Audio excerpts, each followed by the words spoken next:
ఒక అమరావతి, ఒక పోలవరం, ఒక పరిశ్రమలు, ఒక రోడ్లు అన్ని వేసానా లేదా?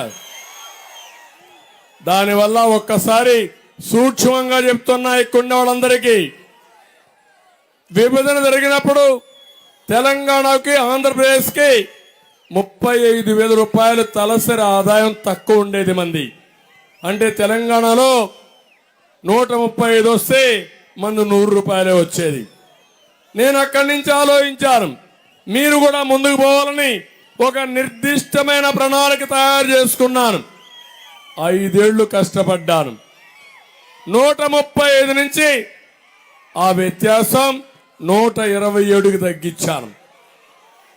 2019లో సైకో వచ్చాడు.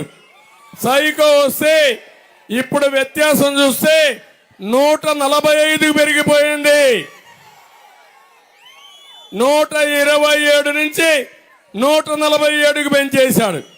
నేను అడుగుతున్నా ఈ సైకో ముఖ్యమంత్రిని, బటన్ నొక్కానంటాడు.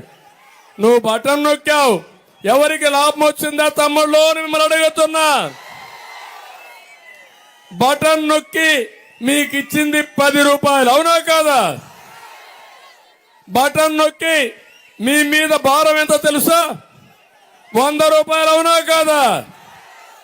అంటే 10 రూపాయలు ఎడమ చేతికిచ్చి కుడి చేత్తో 100 రూపాయలు దోచేసిన దుర్మార్గుడు ఈ సైకో జగన్మోహన్ రెడ్డి అని చెప్పి నేను మీకు తెలియజేస్తున్నా.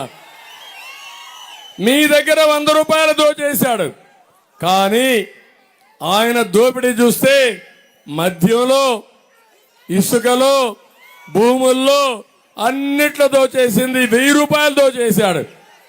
ఇలాంటి వ్యక్తి మీకు కావాలన్నా అని మిమ్మల్ని అడుగుతున్నా. ఎవరికైనా ఆదాయం పెరిగిందా అని మిమ్మల్ని అడుగుతున్నా. మీ పక్కనుండే తెలంగాణలో కష్టాలు ఉన్నాయని మిమ్మల్ని అడుగుతున్నా. ఎందుకు వచ్చాయి ఇక్కడ?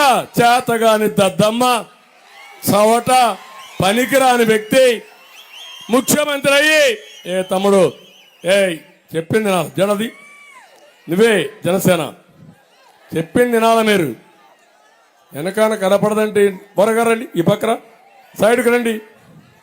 నేను ఒకటే చెప్తున్నా మీ అందరికీ, ఎప్పుడైనా